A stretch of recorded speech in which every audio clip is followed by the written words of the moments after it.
บางครั้งเหตุรุนแรงไม่ได้เริ่มต้นขึ้นในวินาทีที่เสียงปืนดังขึ้นแต่มันอาจเริ่มต้นจากความไม่พอใจจากความขัดแย้งจากเรื่องที่ค้างคาและจากอารมณ์ที่ค่อยๆเพิ่มระดับขึ้นจนถึงจุดที่ไม่มีใครสามารถย้อนเวลากลับไปแก้ไขได้อีกวันที่10สิงหาคม2569เกิดเหตุสะเทือนขวัญขึ้นภายในพื้นที่องค์การบริหารส่วนจังหวัดนนทบุรีเมื่อนายฉลองเลี่ยวแรงอดีตสมาชิกสภาผู้แทนราษฎรจังหวัดนนทบุรีใช้อาวุธปืนยิง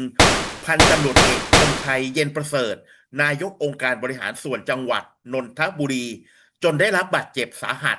และเสียชีวิตในเวลาต่อมาแต่วันนี้ผมไม่ได้อยากชวนทุกคนมาพูดคุยเพียงแค่ว่าใครยิงใครแต่ผมอยากชวนทุกคนย้อนเวลากลับไปก่อนหน้านี้แล้วถามคำถามว่าก่อนความขัดแย้งจะกลายเป็นความรุนแรงมีจุดไหนบ้างที่เราสามารถหยุดมันได้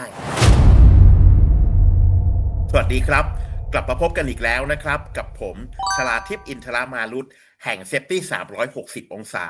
และวันนี้นะครับเราจะมาถอดบทเรียนจากความขัดแย้งสู่การสูญเสียจากเหตุการณ์ยิงนายกอบจจังหวัดนนทบุรีได้เวลาแล้วนะครับผมจะเล่าให้ฟัง เกิดอะไรขึ้น เหตุการณ์เกิดขึ้นเมื่อวันที่10สิงหาคม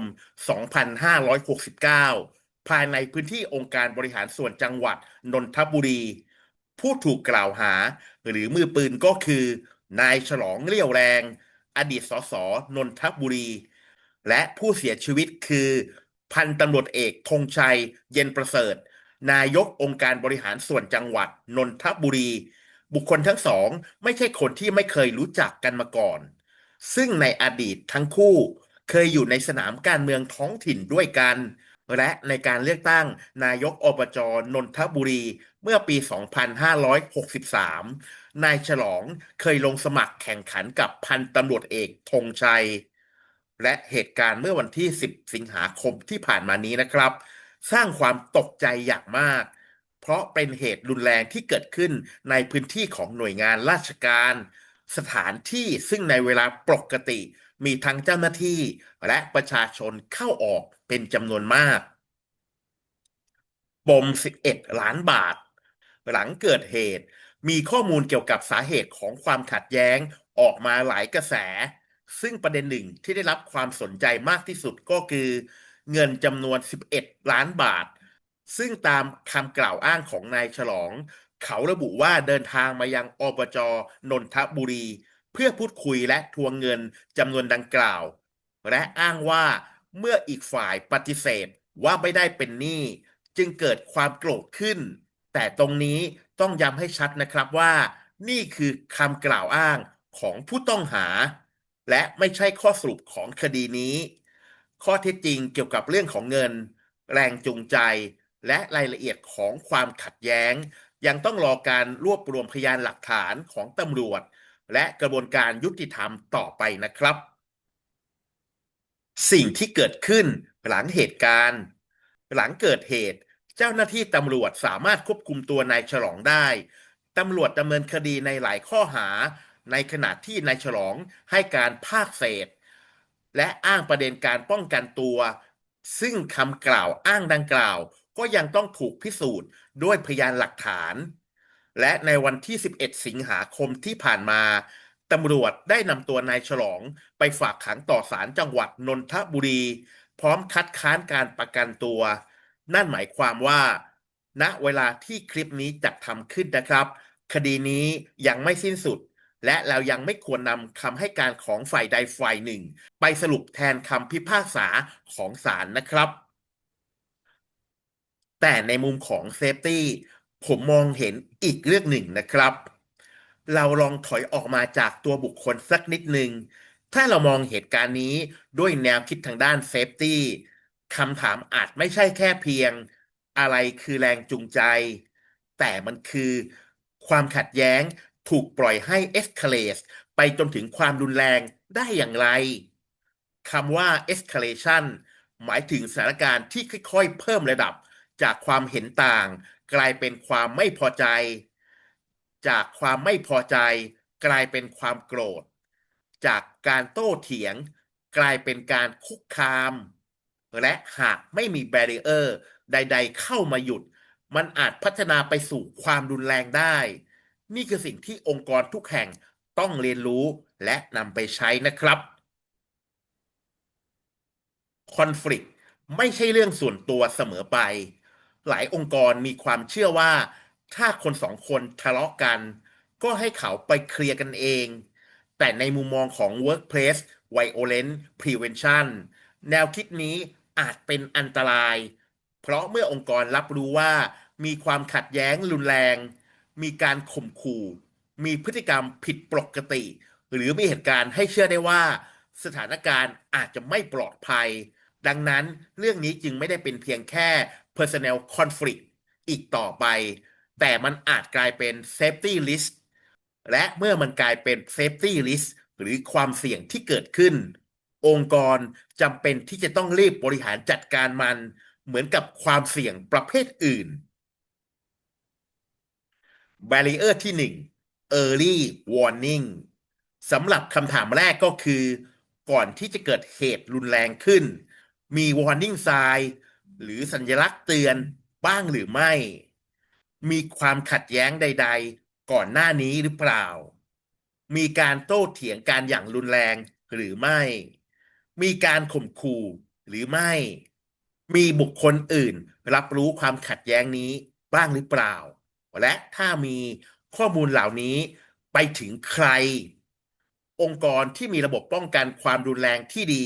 ต้องมีช่องทางให้พนักงานหรือผู้เกี่ยวข้องสามารถรายงานเรื่องราวเหล่านี้ได้นะครับไม่ว่าจะเป็น treat harassment หรือพฤติกรรมอื่นๆที่ทำให้เกิดความกังวลทางด้านความปลอดภัยก่อนที่จะเกิดเหตุการณ์รุนแรงขึ้นนะครับ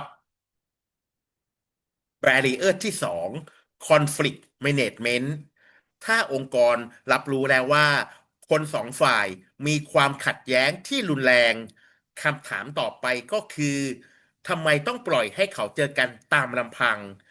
การประชุมเพื่อแก้ไขข้อผิดพลาดที่มีความเสี่ยงสูงควรได้รับการประเมินก่อนไม่ว่าจะเป็นใครบ้างที่จะต้องเข้าร่วมสถานการณ์นี้มีความตึงเครียดในระดับไหน ต้องมีบุคคลที่3เข้าร่วมด้วยหรือไม่ ต้องมีฝ่ายกฎหมายเข้าร่วมด้วยไหม HR Security หรือผู้บริหารร่วมอยู่ในการประชุมหรือเปล่า และหากการสนทนาเริ่มรุนแรงขึ้น ใครมีอำนาจที่จะหยุดการประชุมนั้น ทั้งหมดนี้นะครับคือสิ่งที่ผมเรียกว่า conflict management as a safety barrier เหตุการณ์ครั้งนี้เกิดขึ้นในพื้นที่ของหน่วยงานราชการซึ่งเกิดคำถามเชิงระบบที่องค์กรอื่นควรนำกลับไปทบทวนว่าข้อที่1ระบบ Visitor Management ของเราทำงานอย่างไรข้อที่2ใครสามารถเข้าถึงพื้นที่สำนักงานชั้นในได้ข้อที่3พื้นที่ของผู้บริหารหรือพื้นที่ Sensitive Area มีการควบคุมการเข้าถึงตามระดับความเสี่ยงหรือยังและ Security หรือระบบการรักษาความปลอดภัยได้รับข้อมูลเกี่ยวกับบุคคลหรือสถานการณ์ที่มีความเสี่ยงล่วงหน้าหรือยังทั้งหมดนี้นะครับไม่ใช่เรื่องของการสร้างสถานที่ทำงานให้เหมือนกับเรือนจำแต่มันคือ List Based Access Control ซึ่งหมายถึงระดับของความเข้มข้นในมาตรการควรที่จะสัมพันธ์กับระดับของความเสี่ยงที่เกิดขึ้น Barrier ที่4 De-escalation เมื่อสถานการณ์เริ่มตึงเครียดเป้าหมายสำคัญจึงไม่ใช่การเอาชนะการโต้เถียงแต่คือหยุดไม่ให้สถานการณ์นั้นทวีความรุนแรงมากยิ่งขึ้นถ้าคู่สนทนาเริ่มควบคุมอารมณ์ไม่ได้มีพฤติกรรมคุกคามหรือสถานการณ์เริ่มไม่ปลอดภัยการประชุมควรถูกยุติหรือจบลง และเพิ่มระยะห่างเรียกรปภหรือ Security เข้ามาช่วยควบคุมและหลีกเลี่ยงการเผชิญหน้าที่ไม่จำเป็น เพราะในช่วงเวลาที่เกิดอารมณ์รุนแรงคำพูดแม้เพียงแค่ประโยคเดียวอาจทำให้สถานการณ์เปลี่ยนแปลงไปอย่างรวดเร็ว Barrier ที่5 Emergency Response เมื่อบารีเออร์ก่อนหน้าทั้งหมดนี้ไม่สามารถหยุดเหตุการณ์ไว้ได้สิ่งสุดท้ายก็คือ Emergency Response เมื่อเกิดเหตุการณ์รุนแรงขึ้นในสำนักงานคนในพื้นที่รู้หรือไม่ว่าต้องแจ้งเหตุผ่านทางช่องทางไหน Security หรือรปภรู้หรือไม่ว่าต้องทำอะไร ใครเป็น Incident Commander ใครประสานงานกับตำรวจ ใครเรียกรถพยาบาล ใครกันประชาชนออกจากพื้นที่ และใครเป็นผู้สื่อสารข้อมูลกับพนักงาน ดังนั้น Emergency Plan ที่ดีจึงไม่ควรมีเฉพาะไฟไหม้แผ่นดินไหว หรือสารเคมีหกรั่วไหล แต่ควรประเมินความเสี่ยงจาก Workplace Violation หรือความรุนแรงในสถานที่ทำงานด้วยนะครับ Switch Model เราลองมองเหตุการณ์รุนแรงนี้ผ่านทฤษฎีของ Switch Model กันดูนะครับ เมื่อแต่ละแผ่นคือ Barrier ไม่ว่าจะเป็น Early Warning Conflict Management Threat Assessment Access Control Security De-escalation และ Emergency Response ก็เพราะว่า Barrier แต่ละชั้นไม่มีทางที่จะสมบูรณ์ 100%ดังนั้นนะครับทุกชั้นอาจจะมีช่องโหว่แต่หน้าที่ของระบบที่ดีก็คือถ้า Barrier ชั้นหนึ่งพลาด Barrier ชั้นต่อไปต้องหยุดเหตุการณ์นั้นไว้ให้ได้ก็เพราะว่าเหตุรุนแรงที่เกิดขึ้นเนื่องมาจากช่องโหว่ของ Barrier ที่กั้นอยู่แต่ละชั้นอยู่ตรงกันจนไม่มีอะไรกั้นระหว่าง Hazard กับ Human หรือภัยคุกคามและคนนะครับบทเรียนที่ทุกองค์กรควรถามตัวเองในวันนี้ก็คือหลังจากดูข่าวนี้แล้วผมอยากให้ทุกองค์กรกลับไปถามตัวเองเพียงแค่ไม่กี่คำถามนั่นก็คือ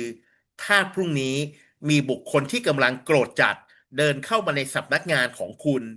รปภของเราจะรู้หรือไม่และถ้ามีพนักงานคนใด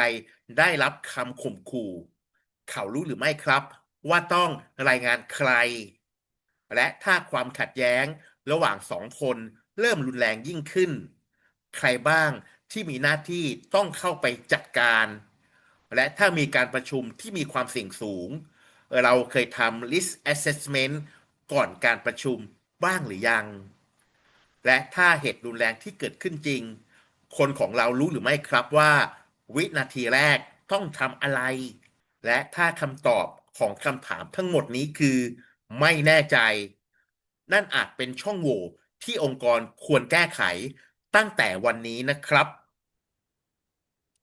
เหตุการณ์ที่เกิดขึ้นกับพันตำรวจเอกธงชัยเย็นประเสริฐไม่ควรถูกจดจำเพียงในฐานะข่าวอาชญากรรมอีกหนึ่งข่าวแต่มันควรทำให้เรากลับมาคิดทบทวนว่าความรุนแรงไม่ได้เริ่มต้นจากเสียงปืนเสมอไปเพราะบางครั้งมันเริ่มต้นจากความขัดแย้งเล็กๆที่ไม่มีใครคิดว่าจะไปไกลถึงขนาดนั้นจาก warning sign หรือสัญญาณเตือนที่ไม่มีใครรายงานหรือแจ้งเหตุจากความเสี่ยงที่ไม่มีใครประเมินและจากบารีเออร์ที่เราคิดว่าไม่สำคัญไม่จำเป็นจนกระทั่งมันเป็นสิ่งที่เราต้องการมันจริงๆเชื่อผมเถอะครับอย่ารอให้ความขัดแย้งกลายเป็นความรุนแรงแล้วค่อยมาถามว่าใครผิดแต่จงถามก่อนว่าระบบของเราจะหยุดมันได้ตรงไหนก็เพราะระบบความปลอดภัยที่ดีไม่ได้เริ่มต้นในวินาทีที่เกิดเหตุแต่มันเริ่มต้นก่อนเหตุการณ์นั้นจะเกิดขึ้นจริง Recognize the warning control the conflict stop the escalation before someone pay with their life ขอบคุณทุกท่านนะครับ ที่ติดตามชมจนจบคลิปนี้และถ้าหากว่าชอบเนื้อสาระแบบนี้ก็อย่าลืมกดไลค์กดแชร์หรือกด Subscribe ให้ผมด้วยนะครับจะได้ไม่พลาดเรื่องเล่าดีๆที่ผมจะมาเล่าให้ฟังในคลิปถัดไปและสำหรับวันนี้ผมและเซฟตี้360องศาต้องขอลาทุกท่านไปก่อนขอบคุณครับ